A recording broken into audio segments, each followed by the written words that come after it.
এই যে নেইমার জুনিয়রকে স্কোয়াডে না রাখার ব্যাপারটা এটা পুরোপুরি কার্লো আনচেলত্তির হাতে ছিল এবং সে আসলে নেইমার জুনিয়রকে স্কোয়াডে রাখে নাই। ব্রাজিল ফুটবল ফেডারেশন সিবিএফ থেকে শুরু করে প্রত্যেকটা ব্রাজিলিয়ান ভক্তদের কার্লো আনচেলত্তিকে ব্রাজিলের কোচ হিসেবে চাওয়ার একটাই কারণ ছিল, সেটা হচ্ছে ম্যান ম্যানেজমেন্ট। মানে কথা হচ্ছে ব্রাজিলে আসলে পারফর্মারের অভাব নাই, ব্রাজিলে আসলে স্টার প্লেয়ারের অভাব নাই, কিন্তু কোথাও গিয়ে যেন ম্যান ম্যানেজমেন্টের অভাবেই আসলে সাফল্যটা কোনোভাবে ব্রাজিল দল পাচ্ছিল না। তো এই জন্য ব্রাজিল টিমে এমন একজন কোচের প্রয়োজন ছিল যে কিনা ম্যান ম্যানেজমেন্ট খুব ভালো করতে পারে, এবং বর্তমান বিশ্বে ম্যান ম্যানেজমেন্টের জন্য কার্লো আনচেলত্তির বিকল্প আসলে আর একটাও নাই।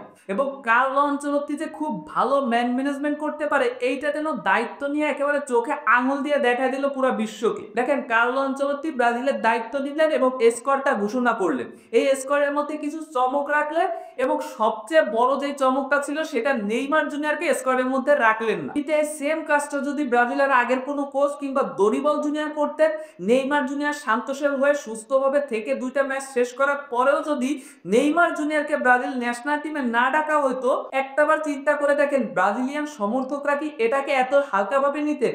এইটাকে এত সহজে মেনে নিতে পারতেন যেভাবে এখন মেনে নিচ্ছে? আমার বিশ্বাস কখনোই না, কেউ আসলে এত সহজভাবে মেনে নিতেন না।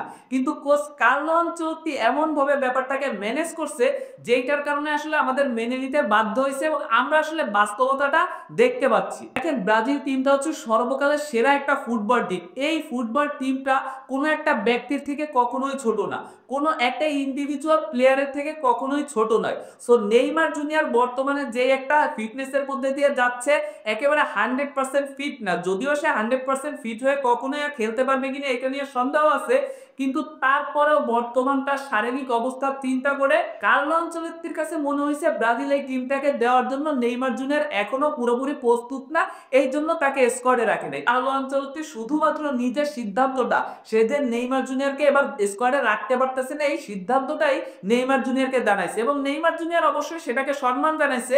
কিন্তু এইখানে নেইমার জুনিয়রের কোনো হাত ছিল না কিংবা সম্মতি ছিল না যে না ঠিক আছে এবার আমি স্কোয়াডে থাকতে চাই না। কিন্তু এই যে নেইমার জুনিয়রকে স্কোয়াডে না রাখার ব্যাপারটা এটা পুরোপুরি কার্লো আনচেলত্তির হাতে ছিল এবং সে আসলে নেইমার জুনিয়রকে স্কোয়াডে রাখে নাই। এর একটাই কারণ, সেটা হচ্ছে নেইমার জুনিয়র যেন পুরোপুরি ফিট হয়ে ব্রাজিল ন্যাশনাল টিমে তার 100% সার্ভিসটা দিতে পারে। কার্লো আনচেলত্তি এই যে সাহসী সিদ্ধান্তটা নিল এবং এটাকে এমন সুন্দরভাবে ম্যানেজ করলো, এগুলো দেখে আসলে এখন আমরা স্বপ্ন দেখতেই পারি 2026 বিশ্বকাপে। আশা করি কার্লো আনচেলত্তির সামনে এই ধরনের আরো সুন্দর সুন্দর ডিসিশন নিবে যেটা কিনা ব্রাজিল ন্যাশনাল টিমের জন্য ভালো হবে এবং নেইমার জুনিয়রের প্রতি যে আলাদা একটা নির্ভরশীলতা আছে এইটাও হয়তো অনেকটা কাটা উঠতে পারবে ব্রাজিল টিম এবং প্রত্যেকটা প্লেয়ারই চেষ্টা করবে নিজ জায়গা থেকে ভালো কিছু করার। আজকের ভিডিও এই পর্যন্তই। ভালো লাগলে সবাই লাইক কমেন্ট শেয়ার করবেন। ধন্যবাদ, দেখা হবে অন্য কোনো ভিডিওতে।